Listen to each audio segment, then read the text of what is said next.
Students, आज हम हमारे नैतिक शिक्षा का पाठ 2 संध्या और उसकी तैयारी ये शुरू करने जा रहे हैं। बहुत ही छोटा सा पाठ है और पाठ क्या कहा जाए, एक तरीके से आपको एक इन्फॉर्मेशन दी गई है, जानकारी दी गई है इस चैप्टर में, इस पाठ के माध्यम से।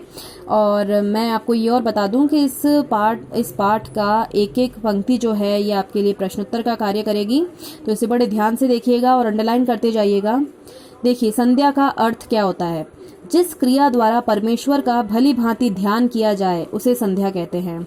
अब ध्यान करना मतलब ये नहीं है कि आप बैठ करके प्राणायाम कर रहे हो। ध्यान करना मतलब चाहे आप सुबह शाम दीपक लगा करके आप ईश स्तुति करते हो, आप प्रार्थना करते हो, आप मंदिर जाते हो, मतलब किसी भी रूप में आप ईश्वर को जब याद करते हो तो उस क्रिया को संध्या कहा जाता है। यहीं पे आपका पहला प्रश्न है कि संध्या किसे कहते हैं। संध्या का समय क्या होता है। सायं और प्रातः। सायं मतलब शाम और प्रातः मतलब सुबह। सायं और प्रातः दोनों संधि वेलाओं में दोनों समय प्रतिदिन संध्या करनी चाहिए। मतलब ना तो पूरी तरह से शाम हो और ना ही पूरी तरह से सुबह हो, जो इनकी बीच की स्थिति होती है। जैसे कहते हैं ना, आपने अपने दादी से नानी से सुना होगा कि 8 बज गई, 8 बजे थोड़ी दीपक लगाते हैं, हम शाम को 6:30 7 बजे लगाते हैं, जब ना तो पूरी तरह से अंधेरा होता है और ना ही पूरी तरह से उजाला होता है। जो बीच का समय होता है उसी वक्त संध्या की जाती है, मतलब ईश्वर को याद किया जाता है। संध्या के अधिकारी कौन है, मतलब संध्या किसे किसे करनी चाहिए, ये आपका प्रश्न 2 बना लीजिएगा। संध्या का समय, फिर संध्या के अधिकारी मतलब कौन कौन संध्या कर सकता है। सभी, बच्चे से लेके बूढ़े तक सभी स्त्री पुरुष संध्या कर सकते हैं। संध्या करना सभी मनुष्यों का कर्तव्य है। संध्या के लाभ, ये आपका जो हो जाएगा 3rd क्वेश्चन हो जाएगा। संध्या से हमें क्या लाभ मिलते हैं। संध्या से हमें सुख शांति की प्राप्ति होती है, धर्म अर्थ काम और मोक्ष की सिद्धि होती है, ये स्वास्थ्य आयु और यश की वृद्धि होती है और हमारी बुद्धि का विकास होता है। ये जो है ये संध्या के लाभ हैं। जब हम ईश्वर को याद करते हैं तो हमारा मन जो है शांत हो जाता है, हमारी बुद्धि का विकास होता है, हम यश को प्राप्त करते हैं, स्वस्थ रहते हैं। संध्या के वस्त्र कैसे होते हैं, स्वच्छ पवित्र और साधे और ऋतु के अनुकूल। मतलब ऐसा नहीं है सर्दी है तो आप सूती वस्त्र पहने हुए हो और गर्मी है तो आपने बहुत अटपटे गर्म कपड़े पहन रखे हैं। हमेशा जो ऋतु के अनुकूल सादे वस्त्र होते हैं और साफ सुथरे धुले हुए वस्त्र पहनकर ही संध्या की जानी चाहिए।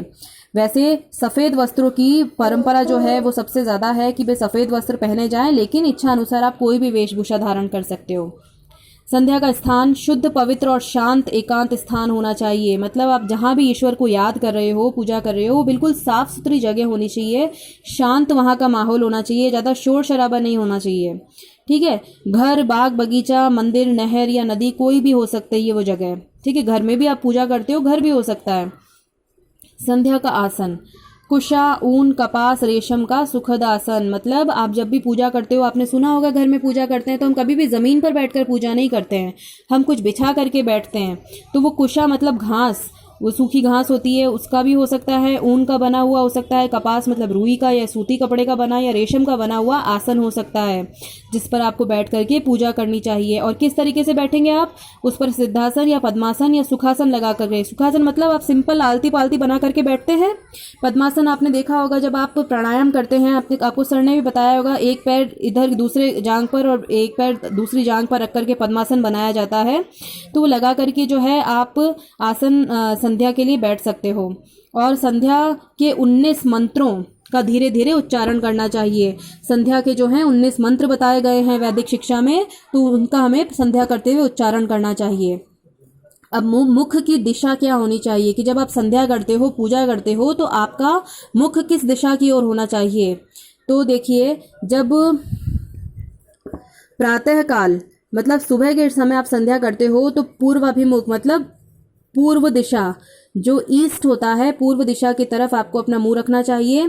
और सायंकाल यानी जब शाम का समय होता है तो आपको पश्चिम अभिमुख मतलब पश्चिम की तरफ आपको बैठना चाहिए। मतलब सूर्य जहां होता है वहां आपको बैठना चाहिए। सुबह पूर्व ईस्ट से सनराइज होता है तो आपको पूर्व की तरफ मुंह करना चाहिए, और शाम को जो है जो है सूर्य डूबता है, सूर्यास्त होता है तो वो पश्चिम की तरफ होता है, वेस्ट की तरफ होता है, तो आपको वहां मुंह करके बैठना चाहिए।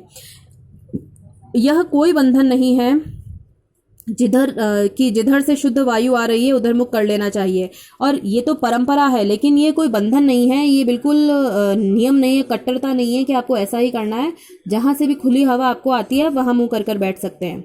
संध्या के प्रकार, किस किस तरीके से संध्या की जाती है।